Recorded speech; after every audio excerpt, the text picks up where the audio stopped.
ধর্মীয় ভাব গাম্ভীর্যে চট্টগ্রামের ঐতিহ্যবাহী কেন্দ্রীয় তপোবন আশ্রমের ৬২তম প্রতিষ্ঠাবার্ষিকী উপলক্ষে ৪ দিনব্যাপী বাৎসরিক মহোৎসব সম্পন্ন। জগতের কল্যাণ এবং মানব সমাজের সৌহার্দ্য, শান্তি ও সম্প্রীতি প্রতিষ্ঠার লক্ষ্যে এই মহোৎসবের আয়োজন করা হয়, যেখানে দেশের বিভিন্ন অঞ্চল থেকে হাজারো ভক্ত, শিষ্য ও ধর্মপ্রাণ মানুষের সমাগম ঘটে। ঋষি পরম্পরায় প্রতিষ্ঠিত এই আশ্রমের প্রতিষ্ঠাতা পরমহংস মহাযোগী স্বামী সুরেশ্বরানন্দ পুরী গুরু মহারাজের আদর্শ অনুসরণ করে প্রতি বছরের মতো এবারও নানা ধর্মীয় ও আধ্যাত্মিক কর্মসূচি পালিত হয়। গত 10ই মার্চ ব্রহ্ম মুহূর্তে ধ্বজা উত্তোলন ও সমবেত উপাসনার মধ্য দিয়ে মহোৎসবের সূচনা হয়।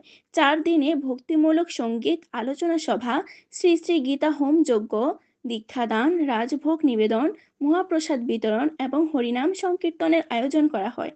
এতে দেশের বিভিন্ন জেলার কীর্তন সম্প্রদায় অংশ নিয়ে উৎসবকে প্রাণবন্ত করে তোলে। শেষ দিন 13ই মার্চ সমবেত উপাসনা, বিশ্বমঙ্গল প্রার্থনা ও ধ্বজা অবতরণের মাধ্যমে মহোৎসবের অনুষ্ঠানটির সমাপ্তি ঘোষণা করা হয়।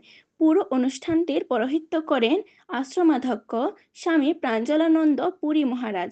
আয়োজকদের মতে ভক্তদের বিপুল অংশগ্রহণ ও শৃঙ্খলার মধ্য দিয়ে এবারের আয়োজন অত্যন্ত সফল হয়েছে এবং এই ধরনের আধ্যাত্মিক অনুষ্ঠান সমাজে নৈতিকতা, মানবিকতা ও ভ্রাতৃত্ববোধ জাগ্রত করতে গুরুত্বপূর্ণ ভূমিকা রাখবে।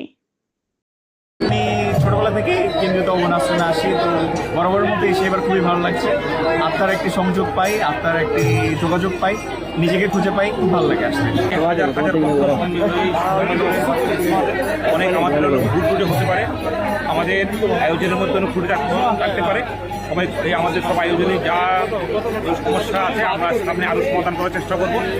আপনাদের সকল ভক্ত শিষ্যের সহযোগিতা, আন্তরিকতা আমাদের এগিয়ে যাওয়ার প্রয়াস। আপনার আমার থেকে অনেক ভালো লাগছে। আমার থেকে অনেক ভালো লাগছে। আমাদের প্রোগ্রাম অনেক উন্নত হয়েছে।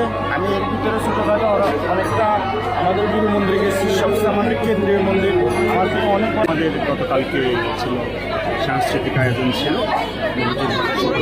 সাধু সন্ত এসেছিলেন।